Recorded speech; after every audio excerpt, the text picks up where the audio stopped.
Assalamu alaikum and welcome to another episode of the Dr. Will Show. I am going back, people. I wouldn't say that this is the new Dr. Will Show, but I am returning to the roots of this show because I admit to sort of going too heavy on entrepreneurship, but I am not leaving. This show is going back to its roots, to focusing on the whole teacher. We are going back to being a show that is going to be focusing on personal development, which will include personal finance and getting to you developing your whole self. And yes, it will still include a nice dose of becoming an entrepreneur because I do believe in still making the impact and the income and making that shift and returning to what this podcast was meant to be. I am going back to an old friend, Angela Maiers. We have seen her on the stage, y'all. We've seen her,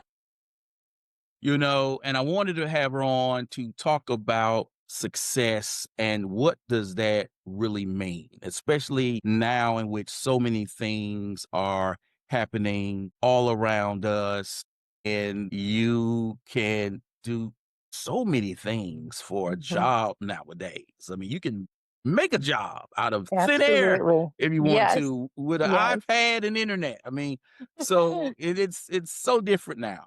So I wanted to have her on the show to get her to drop some gems for you and to get you hyped up. So for those who will be listening on Apple Podcasts, Google Podcasts, iHeartRadio, Simplecast, Stitcher, Spotify, and I want to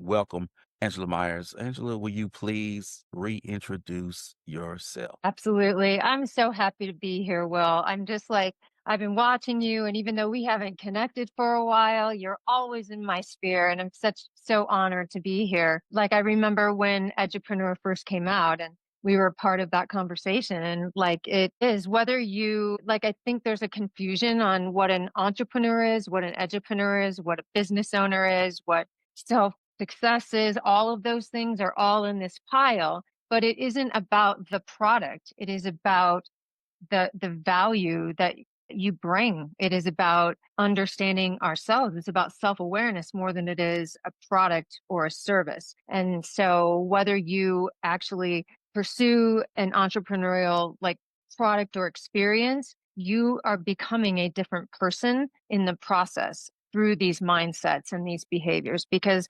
entrepreneurs think differently, act differently, see the world differently than people that are more geared toward what I would say traditional employment. And neither is bad, but there's a difference between an employee and an entrepreneur. We are cooking. I love to speak to her because y'all don't know this, but Angela was the first person I interviewed for the entrepreneur.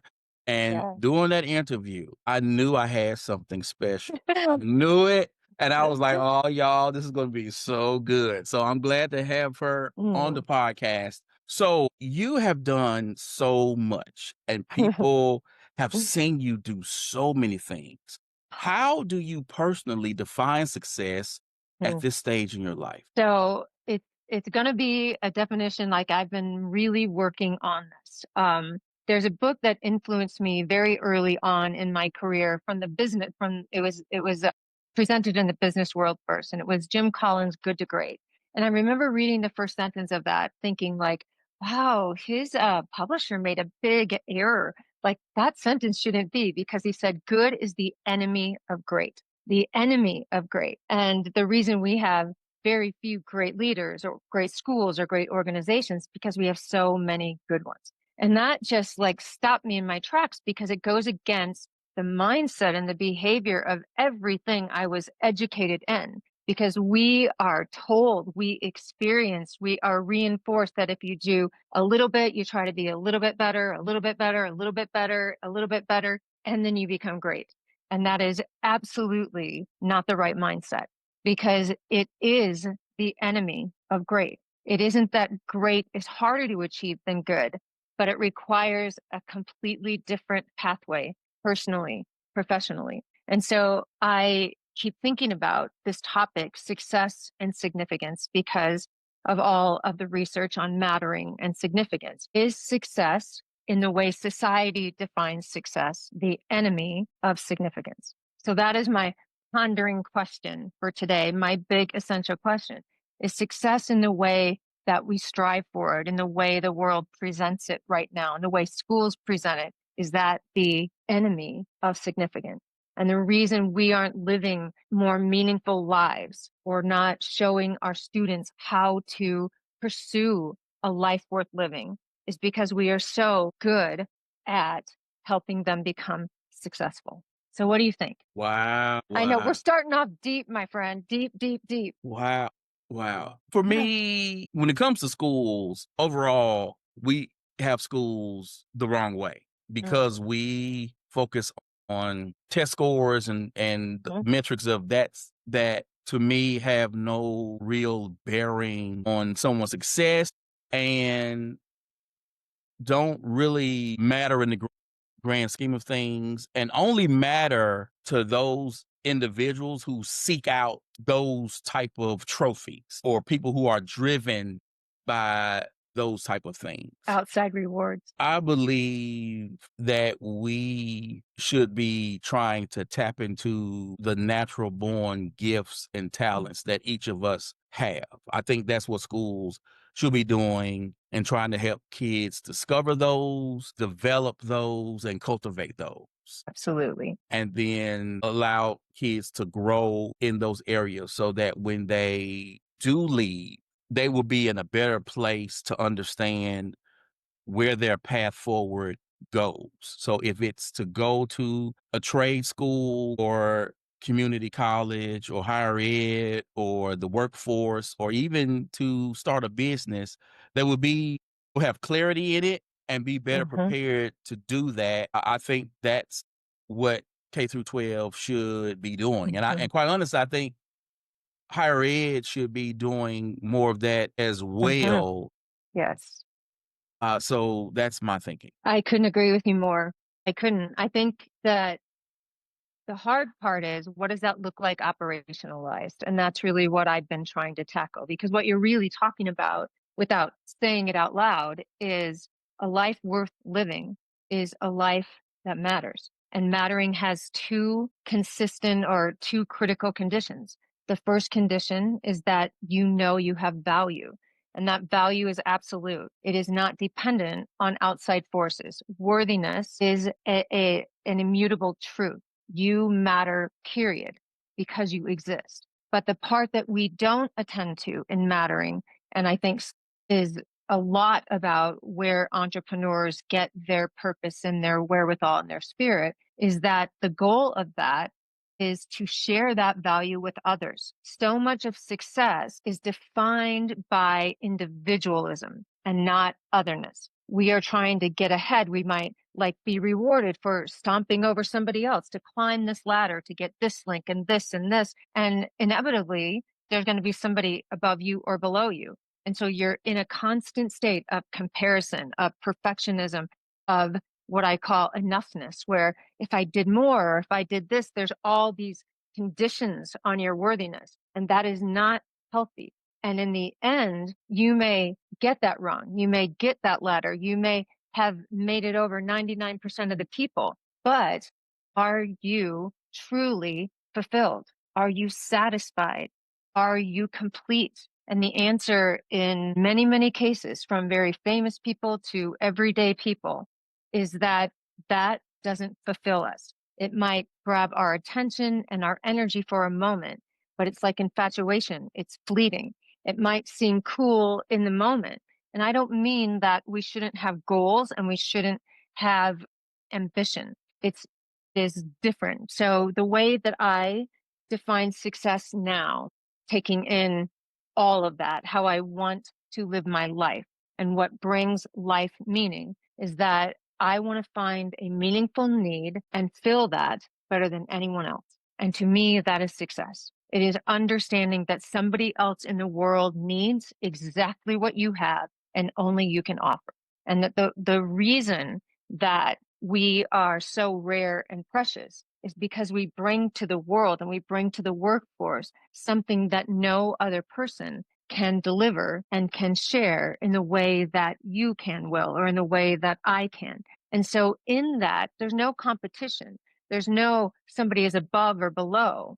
There's only pushing yourself through goals and ambitions to become better at knowing how you can serve other people. And that is the critical components of mattering, of truly flourishing, and knowing that what you do is attributing to who you are seeking to become. So has that changed for you over the years? Oh, And if so, absolutely. how has that shifted for you? Absolutely. So the battle of worthiness that I've spent my whole life is with perfectionism. It isn't really comparison to other people, but the need to be like I was that student. I probably still am in some respects. Like I'm in the front seat and I'm taking notes, and if I got an A minus, it would send me into whatever. It was the goal was about, I have to do this and I need to do this and I will never be enough unless I do this. So I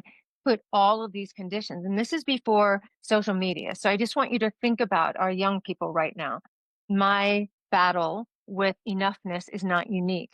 Like when you are pursuing this massive to-do list, I've got to do this and this and this. And when I'm done, I'll feel this way. There was an emptiness after every achievement. There was an emptiness after this goal. There was an emptiness. And then you're on to the next thing, and you find yourself completely out of balance. And I think I did not have a world that was at my fingertips 24 hours a day pushing insignificant things. So it isn't just grades and colleges and letters behind my name and all of that. This person that is under 50 filters, and I've only got this many likes and I've only got this many shares. I can't imagine what young people are going through on this pathway to meaning and purpose. And no wonder that our young people are so messed up, because it can mess with adults. It can mess with very grounded people, social media. And so if we do not orient kids to what is truly going to bring them fulfillment, and I don't mean happiness. Happiness is different than flourishing. When we are flourishing in our lives, we understand there is going to be turmoil, there is going to be sadness, there's going to be scars, there's going to be all of those things. And each and every one of them is in our path to teach us something. Like my scars are proof of my courage and proof of my strength. So I'm not looking for a happy life. Happy is a consequence of a meaningful life. My goal is meaning. My goal is to matter, period. And that is your goal and everyone else's goal, because that is fundamentally, biologically wired in our DNA. It's not just a nice to have. We fail to thrive when we pursue something less, when we choose the other road. And our guarantee is we might win every award, get every grade with every accolade. And that doesn't mean when we lay our heads down at night on our pillows that there's this sense of, and we'll talk about balance later, but this sense of true calmness in the midst of pure chaos. And that only comes from knowing that every day you have the ability to find and fill a need, a meaningful need of someone else using your gifts and your perspective and your talents. And it doesn't have to be a grand emotion. It can be in a moment.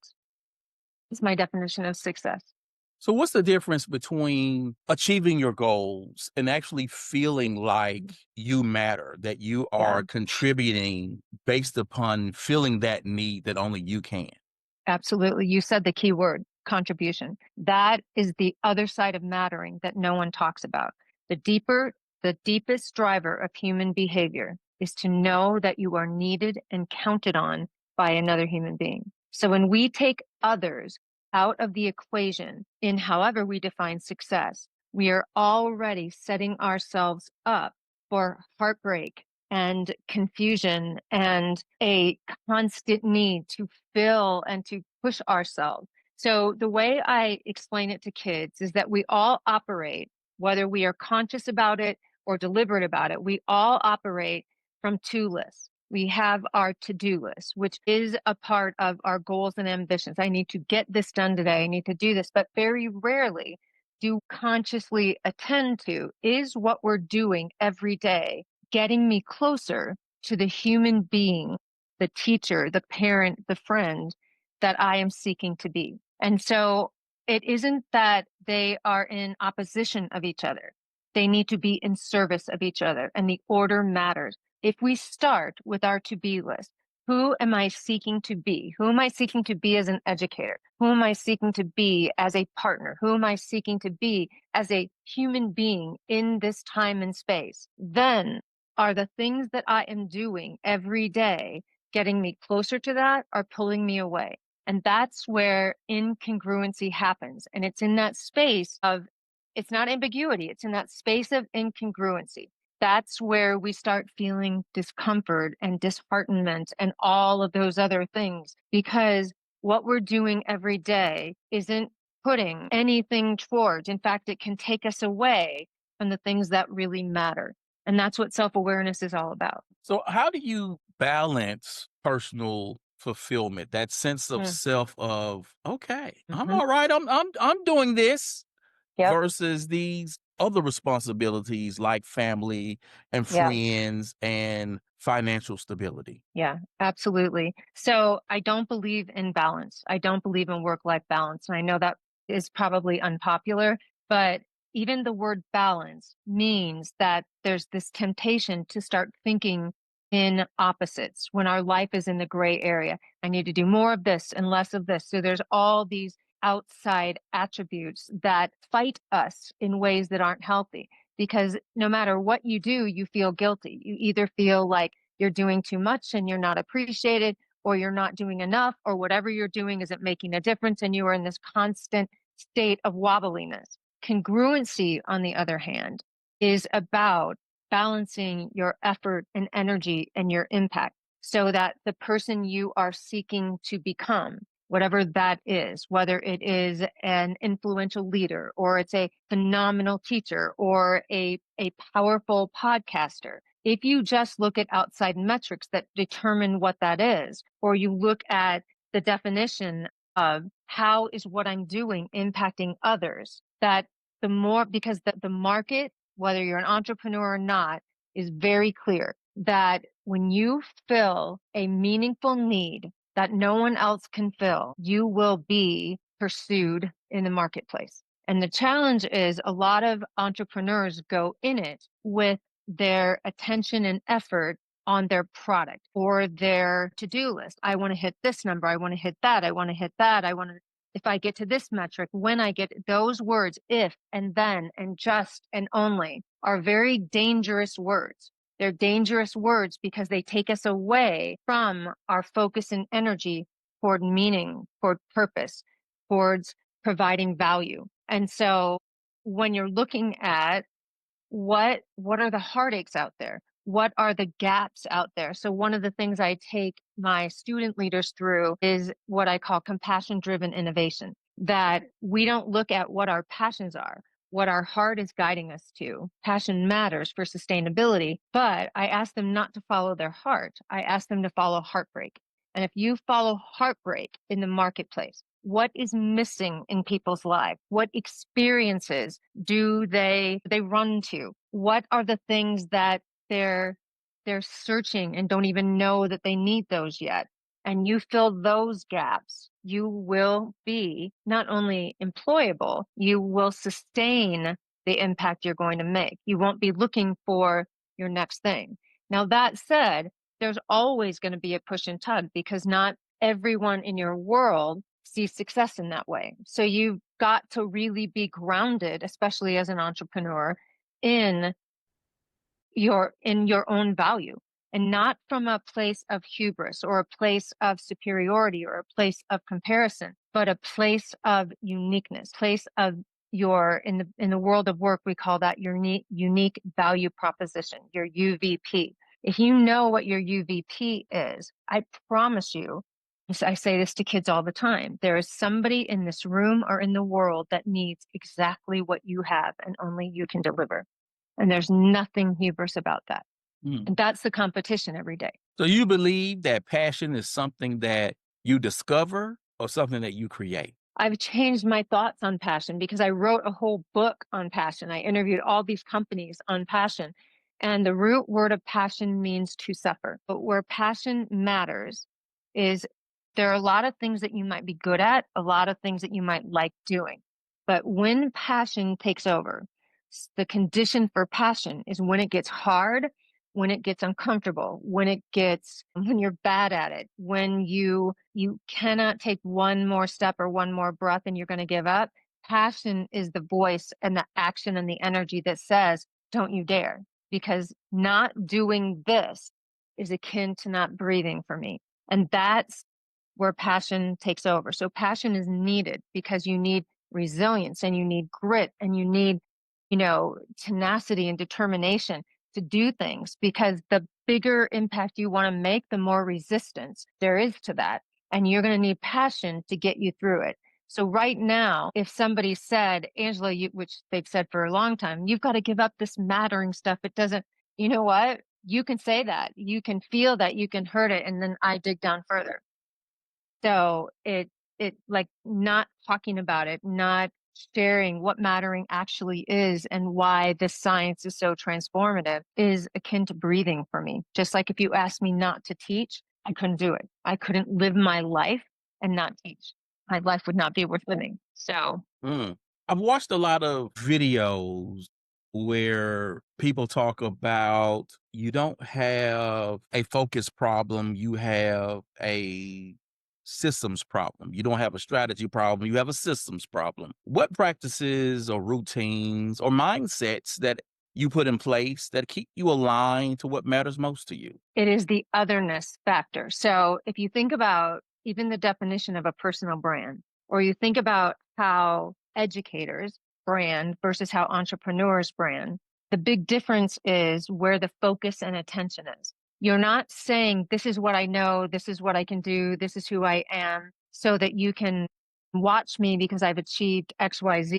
Education is built on that hierarchy. The more letters behind your name, the more, and there's no, I'm not saying anything negative. I'm just saying a fact that is what defines your value in our space. When you have done XYZ on this very, very limited world scale of success in this bubble. But when you focus on how is who I'm becoming and what I'm doing impacting other people, when you think about the web and how the actual web is structured, is based on your influence, and your impact is based on how other people perceive you, how other people would share or come to you, how you're needed by the world. So just take LinkedIn. When you look at LinkedIn, it is not a place for you to post your resume or a 10-page list of everything you've done. LinkedIn is algorithm, as well as many, many other spaces, are based on what other people say your gift, your skill, your talent, your impact. And congruency comes from being able to look at that list, how you're perceived by the world. And congruency happens when that is aligned with who you're trying to be, because people perceive you from their own frame, from their own lens. And people that are congruent, they don't just know who they are. They know who they are in order to serve and impact because of that. And that's a really hard life thing. And we are teaching and rewarding and celebrating the complete opposite of that. Literally the complete opposite of that. We focus so much on what you know and what you can do. And at the end of the day, it doesn't matter what you know and what you can do. The last thought, Harvard did this longitudinal study. It's the longest longitudinal study on human behavior. And at end of life, the question that was asked after this 89-year study wasn't, did I do this? Am I muted right now? Unmute. How do I turn You're back on. You're back on. Now you're muted. doing that? Sorry. Now I'm on? Okay, perfect. It wasn't, could I have done more? Did I? Because if you think about that language or mindset, I'll be happy when I get this, when I do this, when I achieve this. That's a very surface level, deeply unfulfilling accomplishment. Even though we think it's going to be so fulfilling. There are stories upon stories about Olympic athletes, or if you look at some of the most talented people in our world, they have money beyond means. They have talent that is, I mean, breathtaking, and they are still living unhealthy, unsatisfied lives, fighting for something. It's just so, like, I had this discussion with this group today, like looking at what are the human parts of AI. And I look at, like, we have not very good models out there, whether it's Hollywood or whether it's our leaders, of individuals that are grounded with this mindset. Every single person that has achieved something is still chasing something. It's actually so sad to see these amazingly accomplished, talented human beings still like, it's not enough. I need to do this and I need to do this and I need to not wear clothes and I need to like do this shock thing and I need to do this to stay relevant. You're relevant when you impact people's lives. You're relevant every day to someone out there who needs exactly what you have. And you're choosing to focus on I, instead of you. We have forgot otherness. We are dependent on our ability to nurture one another's spirit. That's why there's just so much, we're so turned around in our world right now, because it is this or that. You need to think like I do, or you need to believe what I do, instead of listening to one another, instead of seeing one another through human eyes, not through eyes of something that, no, it's just like, it hurts my heart thinking about it. It really does. So how do you reconcile ambition with contentment? I have mass ambition. Ambition isn't the antithesis of significance or of contentment. You're most content when your goals are audacious and your goals are, in what do I want to say, compassing your impact on other people. So again, the two fundamental biological conditions of mattering are that we understand our value and our uniqueness, and we are able to share that value with others. The very definition of what it means to matter is to be of significance to the world around you and the people in it. And so if you are not thinking about the world around you and people in it, because you are so consumed with what you need to consume and who you need to be, and who, that ambition is empty ambition, because it often leads to a path of very unfulfilled, successful people. You can name case study after case study after case study of incredible human beings that the world needs, that the world is less than because they're gone. And they could not find that contentment along the way. They turn to drugs or alcohol or a million other things. And they're always searching. And there's not very many models out there of leaders who operate truly with this foundation. I can't think of a single politician, which is why it's so sad out there. Yeah.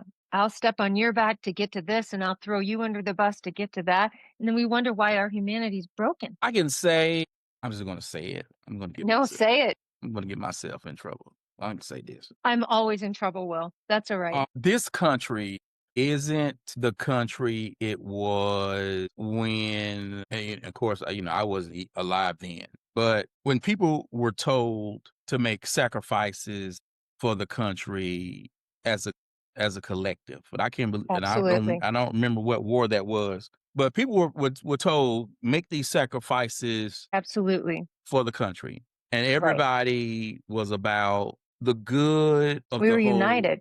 Yeah. country. Yeah. There was a different spirit. 100%. And even the CEOs of the country did not make what they make now. They made Right. good money, but if you looked at their salaries then, Absolutely. it was Absolutely. way, way lower Absolutely. Look at all than of our public servants. They are multimillionaires with, like, how can a public servant be, and I have nothing wrong with people who make their way, but it is the level of influence and privilege and inequity that they embody. And I mean the collective they. There isn't, I mean, rewarded for what? Because it just, yeah, I yes, absolutely understand what you're it saying. was different. And now we don't have a collective. We have a I for I, and we have a us versus them. Yes. And we don't have a understanding that in order for us to truly become the best that we can be, is that we all have to give. And those who have been the most blessed of us do have to give up a little more in order for everyone to have a little better. Mm. Because when we as a collective can be better, we all get a come up. And I don't know why people don't really understand that, Because right? we've lost community. So what kept us in check as human beings since the beginning of civilization was being a contributing member to a community. And so I grew up in a small town in Iowa with like 641 people. Like I think it's 1,000 people right now. It's like a big metropolis. But I think underneath it, there were these hidden rules of a small town. And then the web exacerbated that. In fact, that was the discussion we had today. Underneath that billions of people on it, it's still about community. So understanding in community, everyone matters. Everyone matters. Especially in a small town in Iowa in the middle of 20 below zero weather that you could be frozen. So you always said and acknowledged another human being in that community. And there was this lore that went around, like I don't know who started it, but if you didn't say hi to your neighbor, and neighbor, like, and actually mean it. You didn't say hi to somebody. You don't have to be best friends with them or have your kids play together, but you acknowledge every human being as somebody that mattered, because that human being probably was the fire chief, the mayor, a teacher at school, and on the weekends, ran Bible school. Like you had a million jobs, the smaller your community was, and one person not contributing affected everything. And so you don't have that anymore. We don't have that in physical spaces anymore. We're in apartments. We're by ourselves. We're scared of the world. We shut our kids in. They don't go outside and play. We don't invite people to our table and break bread with them. All those things that built the strength of this nation and our world, quite frankly. So when the web was first created, there was this doctrine on the web of the people that brought it together, and it was called the Clue Train Manifesto. And in the Clue Train Manifesto, it built the principles and practices of what the evolution of the web should be. And there were 96 tenets, and those 96 tenets were like they could have written that for every small town in America. They absolutely could have written that. The more that technology became the priority and not people, and technology amplifying people's capabilities, we started losing our way, and we started losing community, and we started becoming a member of what we thought was a community, but it's a member of some collective. And that's really different. That's a follower. That's not a contributing member. It's always somebody else saying, believe this, think this, do this. It's not a cult, but there's attributes of a cult in that, because your now identity is about being associated with this element of society, whether it's a party, a political party, or whatever. So we started losing that our goal was to follow and be a part of it, but not to matter in it. We think that belonging comes before mattering. Mattering comes first. You can belong to a lot of things and not feel like you matter. You only feel like you matter when someone acknowledges that your contribution was valuable. And it doesn't have to be a grand gesture. It is that you made an effort to see somebody else in your presence and pause for them, honor them. These are conditions of being human. They're not conditions of running a business or conditions of the world and the web. They're conditions of being human. That's where we get our dignity. When somebody acknowledges our presence, when somebody appreciates us, when somebody values us, when they see that we value them, when we hear them, when we see them, when we listen to them. These are fundamental biological principles. They are wired in our DNA, and we ignore them at our peril. We absolutely ignore them. And if we get back to our foundation as human beings and look at what are the conditions and circumstances in which human beings have survived since the beginning of time, when there truly was trauma, when there was war, when there was uncertainty, when there was a time that we can't even conceptualize because we live in this privileged world with all of our conveniences at our fingertips. That's why I love historical fiction. I'm just so drawn to stories of the human conditions, that we are capable of triumph. We are capable of reaching new levels, but we are incapable of it singularly. The factor that moves through all of that, through impact, through change, is each other. We need each other, and we need to be a part of true communities. And our kids, honest to God, aren't growing up with that. They don't know what it's like to be a valued member of a community, because everything is about their individual achievement. And we have got to change that. We have got to change that, or we don't survive. Well, we will, we'll see. We'll see. We'll I have see. hope. I have faith in the human spirit, and I have faith in the power we have in our moments with each other. It is not this change that we so need and hope for doesn't happen by these grand figures or through grand gestures. They literally happen moment to moment, and we can create those moments with each other. We can create those moments with each other. It's all right. That's all right. Wow. All right. All right. Is that a good all right? Yeah, it is. Good. It is a good all right. Yeah. I do want to. Wow. Yeah. Yeah. Okay. I didn't know we were gonna go there with that one. We'll see. I never know where my brain is going to go. Well, I just never do. So bless your heart for just going with me. That's what I'm feeling in my heart today. I had this big online event with people that are working to think about what the next evolution is. I said in this event today, I said this is like the Clue Train Manifesto 3.0, except the stakes are much higher than if we believe in this thing called the internet.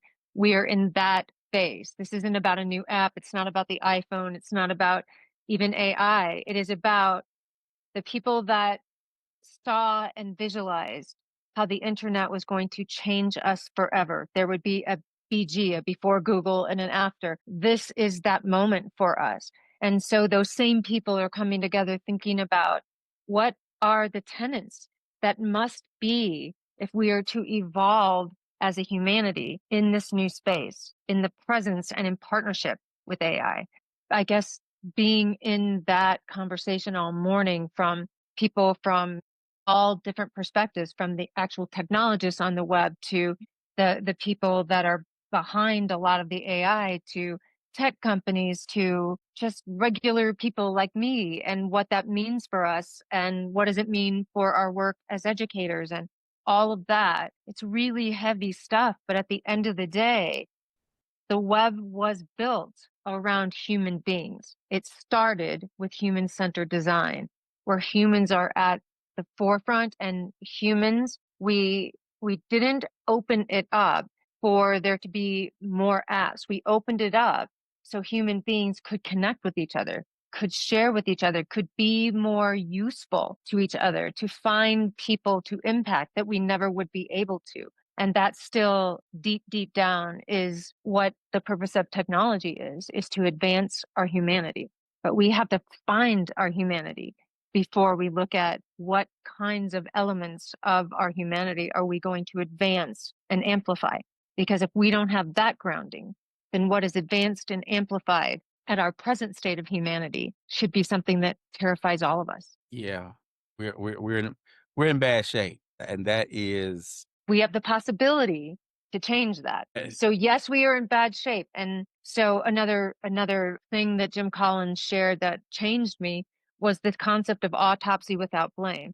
He didn't look at the results. He looked at the process and literally autopsied all of the things that were on the table. And your goal wasn't to be like, this was good and this was bad, or this is better and this is that. It's what are the patterns that exist in this? When we autopsy it without blame and we say, do we want to do better? Is doing this and having this and being this advancing our humanity, or is it not? And we it takes a very strong humanity to autopsy without blame. We are so quick to blame because it makes us feel superior. We're so quick to judge and to tell other people, you need to do this, and if you don't do this, then you get this, and I'll act this way, instead of looking at our humanity and trying to advance it together, It's because we're not a community. it's hard to have conversations with people who don't see like what's in front of them, right? And Right. who don't have memories, right? Because I like there's an example that directly comes to mind. I don't want to bring it up, but Yeah. because I saw this article and I was watching this article and I was thinking, okay, so you had this experience then. So why did you turn around and do this? Knowing you had this experience then, because that should have told you not to repeat the Hmm. behavior, but you did it again. And I was like, oh, okay. So that's sort of like where I am. And, Mm. I'm also at a point, and let's just get transparent at this Yeah. point. I'm also at a point where I've not had anyone personally walk up to me and yell out the N word or look at me crazy or say anything to my Right. wife. But I have seen things online and I have heard people say things, about the intelligence of people who look like me or and to hear people who are elected, Hmm. who are supposed to The fight advancing. and advancing the betterment of all people, not quash that type of talk, and to then have people downplay slavery and to have people say we're going to remove these slavery artifacts from the museum because slavery wasn't that bad. How If can it anybody say that today? Oh, I as just want to say, as I'm sorry to hear. optimistic, you know what I'm I'm saying? sorry to hear that. It is, I think that's what's so hard now about defying one another's dignity. So easy to do online. It is, because you don't have to look at somebody. You don't have to see them as a human being. They can be an avatar or a little picture or all of that. And there has to be some reward that for a moment that by because based on that hierarchy, you advance when other people are below you. That is what you're rewarded for. That you get first place, somebody gets second. That you get this score and 90 other percent of people. So we have been rewarded for decades from every aspect of our society and our schooling that in order for you to feel success, other people have to fail. And that is so fundamentally flawed. And I'm not saying that there's not a place for competition or that there's not a place for that. But competition is very different than community because you don't advance unless you are supporting and amplifying another person, unless you are there in a meaningful way or you show up in a meaningful way that impacts somebody else. You don't advance. Biologically, we don't advance. We fail to thrive when we don't matter. And when we don't feel significant to others around us, it affects every aspect of our being, of our living, of our ability. So I believe that the internet has made it easier to amplify that mindset and that behavior. And then instead of just trying to get ahead with one person who has to fail, we want entire groups of people to fail because that's easier and we are more superior and we are able to look down on you. We are able to judge. Part of that is human nature. It's not that in communities there isn't this infighting, but at the end of the day, communities rally together. At the end of the day, I think I keep going back to your question about where we're at. Communities are driven by purpose and a vision. And if our only purpose and vision is to be better than somebody else, to be morally superior, to be academically superior, to be culturally superior. It's in our own head. It isn't, you can find 20 people that say you're not. So it is a never ending scale of comparison and competition. And those don't advance humanity in the same way community advances humanity. We are biologically driven to want to be a part of something meaningful and purposeful. And when communities have that vision, when we have that focus, that's why the best of humanity, believe it or not, shows up at the worst of times. Like I think about the Boston Marathon. We are Boston strong. In Evergreen, in Colorado, where I'm at, where the last school shooting was a week ago, there's an entire band of human beings that probably are on every side and every which way of the political spectrum. They are all band together because we are Evergreen. So if we can bring more purpose and meaning to the front of what we do, and we say that we do that in education, I'm not talking about a mission statement and a vision statement. I'm talking about if this is who we are, then every one of our behaviors and our to-dos and our actions need to reflect that.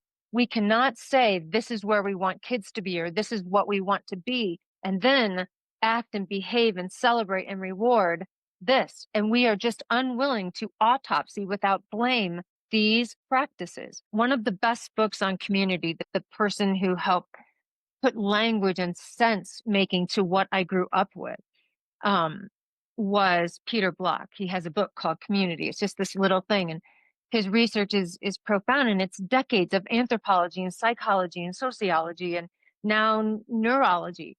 Like, we don't function as individuals. We were not designed to be individualistic. And I mean that both as an elite group or as an individual, where we were able to thrive without thinking of others. We were meant to exist because of and in the presence of other people. And we have lost that. We have absolutely lost that.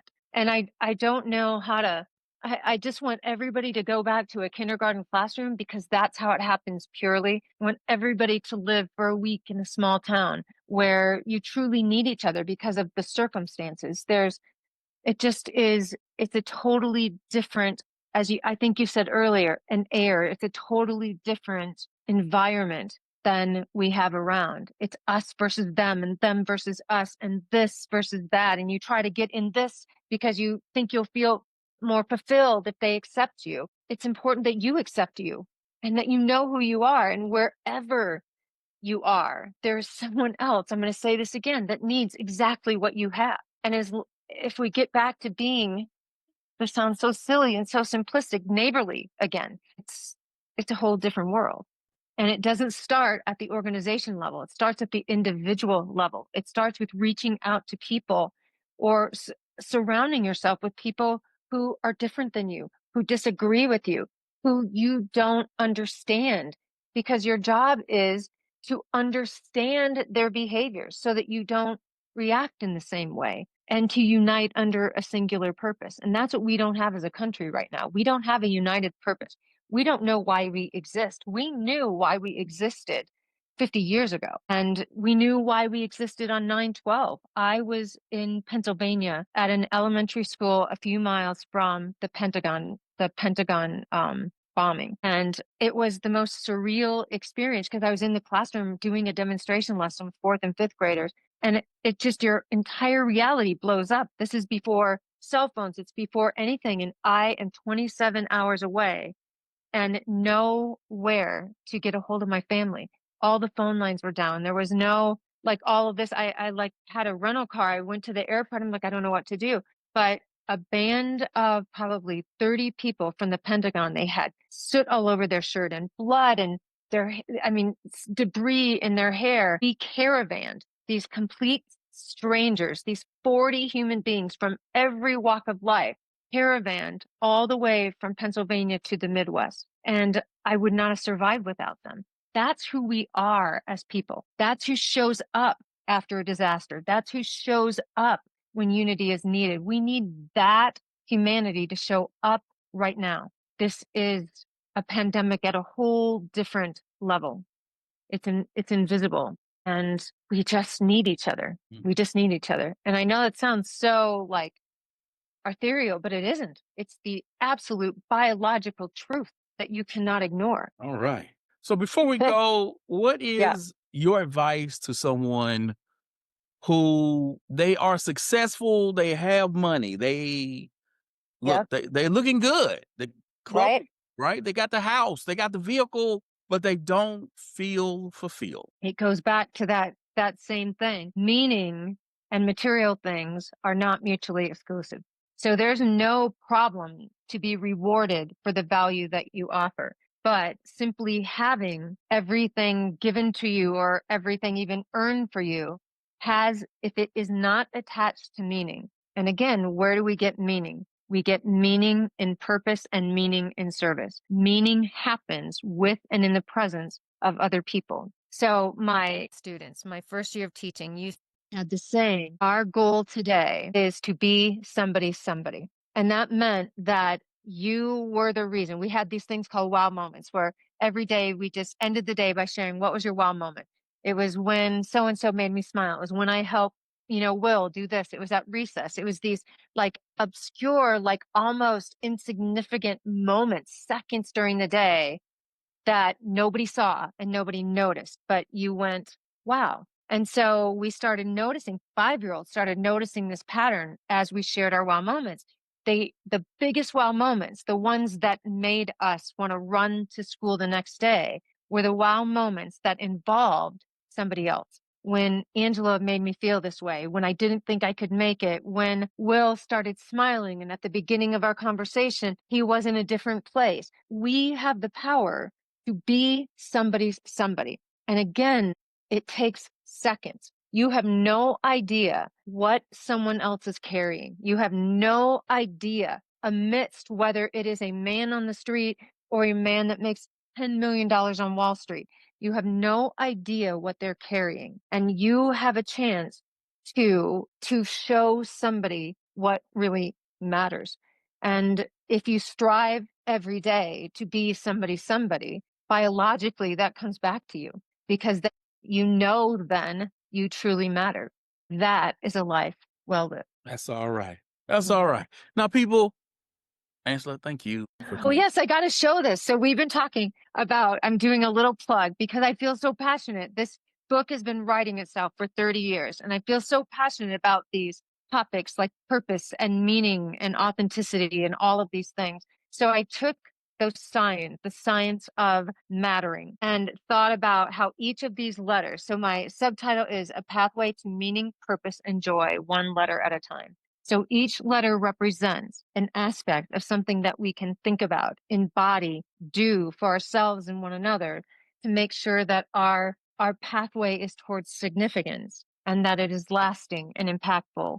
And I just have to show you because I'm really, really proud because my son did the digital illustrations. So like that is enough. E is for enough. I just am so, when I look at these pictures, it's like my whole heart is out there because we do have these elements in us. We just haven't given them language. And to know that each and every one of these actions can lead you on that pathway to meaning, purpose, and joy. I feel like I would be content to know that people were talking about this and taking action on this. Awesome. And there'll Yeah. be links in the show notes for people to go get it. Yes. Yes. All right. Thank you for coming on the show. Absolutely. Thank you, my friend. What an honor. You matter, my friend. I just want you to know that you matter and you keep impacting. You keep talking about this. You keep moving forward and you keep standing strong. I've never ever felt like I've fit in anywhere or that I've been like fully accepted. I've always felt like just on the cusp of like, I'm not really an ed tech person. I was a literacy person. I'm not really a social media person, but I'm always on the fringe of these amazing communities. And when I stopped focusing on what I needed to do or who I needed to be, I looked at where am I making the most impact? And that is where my attention and energy goes. And it's just been a very calming experience to not, I mean, I absolutely care what people think about me, but it doesn't drive what my convictions are. I'm okay that people don't like me, or I'm okay that I'm not included, and I'm okay where I'm not the top one picked. I can pick myself. And that's what I've been doing for 30 years. Wow. Yeah. All So right, pick people. yourself. Yeah. Thank you. Now, folks, you know how I do this. This podcast episode is going to be on Apple Podcasts, Google Podcasts, iHeartRadio, Simplecast, Stitcher, and Spotify, and the one more on all major podcast platforms. I'm trying to grow on Apple Podcasts, so don't forget to listen, share it, people. Yeah. Leave your reviews and listen because they check that out. And I'm trying to get Oprah on the show because I want her to know that we're doing big things around here. So I want you, man, give it up again for Angela Maiers for coming on and dropping so I many give it up to gems. you. Oh, I'm so thank you. proud of you, my friend. So, so proud of you. Thank You you. keep on. Thank Yep. You you. keep shining that light. I appreciate it. Yeah. Alhamdulillah. Thank you again, y'all, for checking out another episode of Dr. Will Show. Again, y'all, coming strong for 11 years, the Mobile University for Entrepreneurs. As always, people, invest in you, EDU. Peace.